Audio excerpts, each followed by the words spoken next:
One very mysterious creature in Hollow Knight is the Collector. It seems to be made of void, but behaves differently than all other void beings. It captures various other creatures and puts them in glass jars, namely grubs. It believes that it is saving these creatures, but from what? I'll be discussing my speculations regarding the Collector in this video. First, let's discuss where the Collector came from. It's made of void, which obviously originates in the abyss. Based on the shape of its body, we can infer that it was created at the same time as the King's molds and probably intended to be one of them. The difference, of course, is that the Collector now has no outer casing on its void body. That's probably what makes it able to produce vocal sounds and act out on its own. If the Collector was the first attempt of the King to shape something out of void, it may have been what made him realize that some outer shell would be needed to contain and control the void. The Collector likely escaped from the White Palace and avoided being caught because it could move very quickly and hide in the shadows. Now for the jars thing. There are a few possibilities as to what the Collector believes it is protecting creatures from. One pretty easy to see example is the infection. The infection typically originates in the mind though, and a jar won't protect from that. When it comes to the grubs specifically, there are a few more possibilities. The Collector could be protecting them from predators, as for example the hunter mentions eating grubs, but one would think that they would have already been safe enough in their home in the crossroads.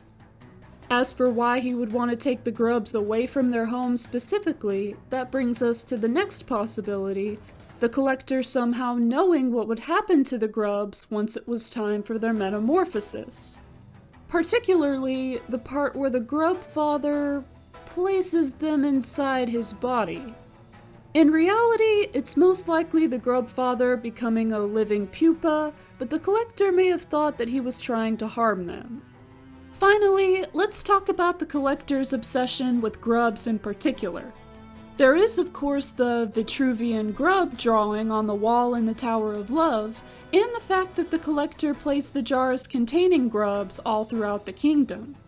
The two charms related to grubs, Grub Song and Grubberfly's Elegy, do suggest that grubs have some unique powers.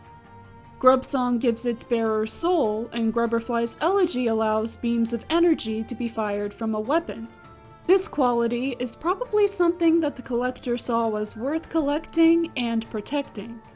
The Collector probably placed the jars throughout Hallownest and especially in hard-to-reach spots so that anyone or anything trying to find them would have a hard time getting to each one in the first place and finding all of them without the map that the Collector kept. As for why it chose the Tower of Love as its hideout, the place was likely abandoned when the infection came, and even before then it seems like a pretty well-secluded spot. I'd say it was most likely a brothel. There's something else that could likely explain the Collector's strange behavior. In the Queen's Gardens, a corpse that appears to have had an encounter with the Void is found holding the love key, and the corpse's dreamnail dialogue reads, "Too long spent together, we became as one." This bug may have had some kind of encounter with the Collector, such as being possessed by it, that affected them both in such a way that it was hard for the two to become separated afterward. The bug likely used the key to lock the Collector in the tower on purpose and fled to the Queen's Gardens, where the ill effects of the Void took hold and they died. When the Collector was connected with this bug, it may have somehow absorbed some of the bug's personality traits and mannerisms, which is why it acts differently and with more emotion than all other Void creatures in the game. So what do you think? Do you agree with my speculations about the Collector? Why do you think it keeps the grubs captive? Let me know in the comments. Thank you for watching this video. Please be sure to give it a like and maybe subscribe to my channel too. I hope you have a great day and I'll see you next time.